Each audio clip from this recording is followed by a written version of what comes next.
John and Doug and their team for having me and everything they do for the industry. I think they play a very important role in keeping everybody informed. I'm going to talk today about market structure. And you may say, well, why does that matter? Well, it matters because in the U.S., Doug, I'm sorry, is there a way for me to advance these? Jeff's got it, great, thank you. In the U.S. and the stock market here, it's gotten a lot more complex in a relatively short period of time, to the extent where it's very difficult to understand. And if you're planning to work in equities, particularly in equity sales and trading, it's now a part of the job description to understand all of that complexity and make sure that you use it to your benefit rather than it being used against you. And even if you're not working in equities, if you're in fixed income or foreign exchange or even OTC derivatives, the structure for trading those instruments is looking more and more every day like it is for the U.S. equities market. So it's increasingly relevant. It used to be just the kind of thing that us market structure nerds cared about, and now we're seeing it's becoming increasingly relevant in the industry, and it's getting the attention of the mainstream media. And the reason for that, as I said, is it's gotten a lot more complex. And before I go on and explain a little bit more about this, I want to talk about the appearance of market structure in the mainstream media. A lot of you may have your only exposure to the phrase market structure or things like high-frequency trading, dark pools, exchanges. Your only knowledge of that may come from having seen Michael Lewis on 60 Minutes a couple of years ago saying that the entire stock market is rigged, or reading headlines in various mainstream media publications that talk about market structure in a way that is very negative.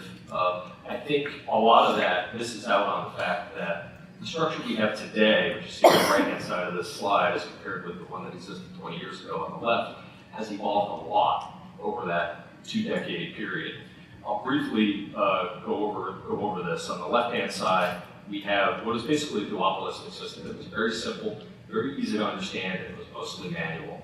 If you had a stock that was listed on the New York Stock Exchange, it traded down here on the New York Stock Exchange floor 80–90% of the time, very low competition. Everything else was considered over the counter and traded in the NASDAQ marketplace, which was largely a manual phone-based market. And that was it. There wasn't much more to it than that. What happened starting around 1896 is that there was this cycle that got started of major government reforms that changed the market in major ways, often that the government didn't anticipate, and required even more regulation, even more behavior changes in the market. It gave us this very complex system that we have today, where instead of just basically one place for each stock, you have dozens and dozens of places that each stock can trade. 12 exchanges right now, there's soon to be 13 in a month or so. There's dozens of dark pools and off-exchange destinations where stocks can get traded. And it is a very complex, it is a mostly automated and a very fast system as opposed to the easy to understand manual and slow system. Just to give you a little bit of an additional look at how that fragmentation and complexity manifests itself, this is a breakdown of all the U.S. equity volume, all the stock trades in the United States in the month of June. And you can see how, whereas once everything on NYSE can trade on NYSE, everything listed on NASDAQ traded on NASDAQ, now you've got lots of pieces of the pie. The biggest single piece of the pie here, this 36.29%, I'm not sure if you can see that, the big black wedge, that's actually multiple venues that don't report specifically to the consolidated tape. That's dozens and dozens of off-exchange venues.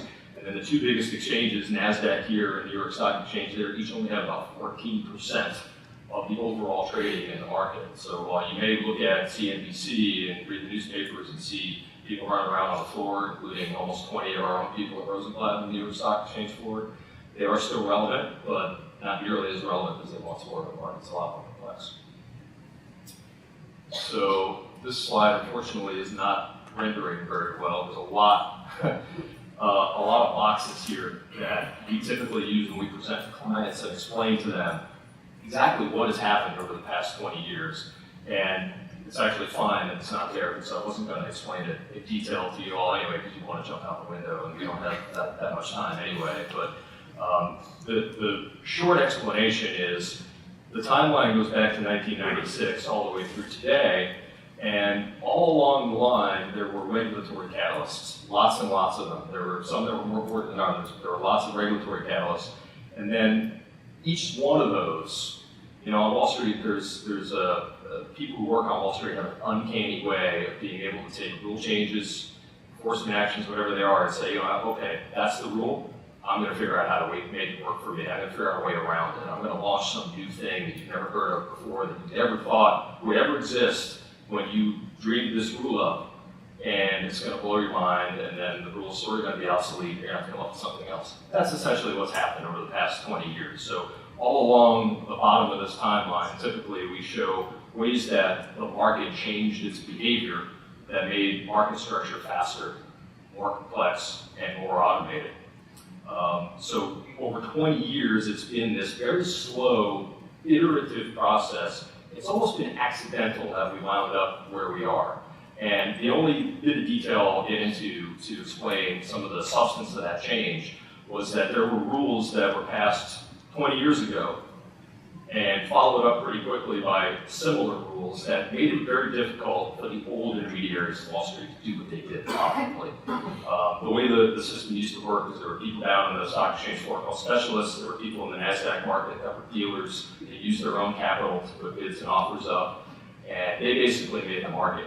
The rules that started 20 years ago slowly, not that slowly, it took a few years, basically put them out of business. And they had to change their business models dramatically, and that made way for new types of intermediaries, people that are called, not so elegantly, high-frequency traders today, that my friend Bill Hartz probably spoke about earlier today. And then, you know, the government, midway through this, we often hear about something called Regulation NMS. That may be a phrase that has come up when you hear about market structure in the news. That happened right around here. So that was not the beginning point. That was implemented in 2007. It was first proposed in 2005. The whole point of that was to deal with the 10 years of change that had already happened. Okay, and that, of course, made things even more complex, and there are things about Regulation NMS that we're dealing with today that some people find problematic, but it is not a new thing, and it's just another block in what I like to call the Jenga tower of market structure. I'll come back to that analogy in a minute. So, I know why they're not there, because I animated them. It's been a long time, actually, since I used all the animation on the slide. So just how long it'll take me to get them all up gives you an idea of just how complex things have gotten and how long it took. I'll go back to it real quick just so you can see the finished product. So all of our regulatory catalysts on the top, the market reactions on the bottom, and then all the blue stuff are things called order types that have been controversial. People say there's too many order types. It's another manifestation of excessive complexity in our market. The market doesn't need to be this complex. Well, they've also evolved over 20 years. They didn't just all show up when the mainstream media started finding market structure interesting and writing critical articles. So the end result is that the market structure that we have in place to do something that's relatively simple, right? You've got a buyer and a seller, and you want to bring them together. It's kind of like wiping your mouth, right, when you're eating a bowl of soup. I Googled the phrase Rube Goldberg, and this came up, and I found it very useful for many years in market structure presentations. The guy just wants to wipe his mouth.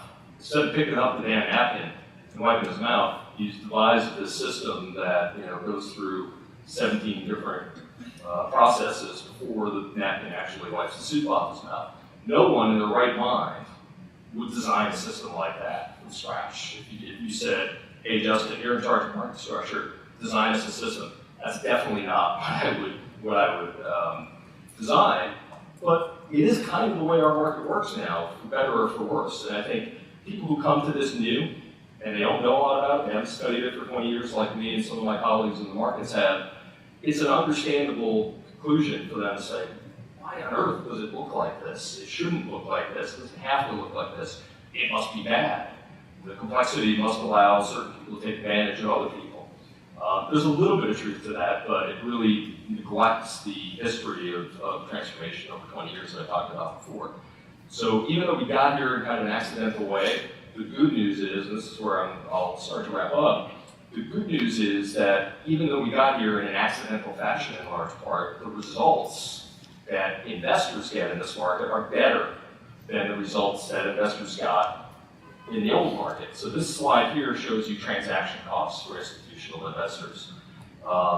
Essentially, if you're on a mutual fund, pension fund, or a hedge fund, and a portfolio manager says, great, I have this excellent investment idea, we put a little bit of money into this stock, and then 3 years from now, we'll have a bigger pile of money, and that's good for all of our beneficiaries and end investors. Well, the idea is only where it starts. The idea has to be implemented. So traders need to say, okay, I'm going to go buy this stock, to sell this stock in the market. There's commissions involved, there's fees involved. There's also something called market impact, which is you have a very large order and you're putting it into the marketplace, it's going to push the price around. So all those things are costs. Those costs are measured on this red line. And you can see over time, the latter half of this time series has much lower transaction costs than the beginning did. I also included volatility here because volatility tends to make transaction costs higher. And we had an anomalous period around the financial crisis in 2010 and 2011 where volatility was through the roof, historically high levels. And even then, this was the peak for transaction costs, significantly lower than in many periods, many portions of the early transformation period where we have similar or even lower volatility levels. So what does all this mean? The message I'll leave you with is that we have this Rube Goldberg market structure. It was designed not by some intelligent creature saying this is the way things should work. It was a piecemeal evolution, kind of sloppy, kind of accidental, but it works pretty well for end investors. The threat and the risk that I see, that I always rail against and gets me in trouble sometimes with people who think the markets are rigged and broken, is if you start messing with things, if you go back to this here and you say, you know what? This is the bad piece right here, make or take pricing. Let's get rid of that. Well, go back to my Jenga analogy. Let's just tick this on the side, and this is the Jenga tower. You get rid of that, it's got a whole bunch of other stuff that's resting on it, and the whole thing can come tumbling down. That's an extreme example, but I think there's a risk in saying that the market is rigged or broken. Let's reform it right now, that we start this cycle all over again of unintended consequences, and we don't necessarily wind up in a better place for investors. We might wind up in a worse place for investors. So I think that's probably all the time I have. I want to make sure I'm respectful of that. I don't know if we have time for questions or we got to move right into the next. We'll do it at the end. Okay, very good, thank you. Thanks.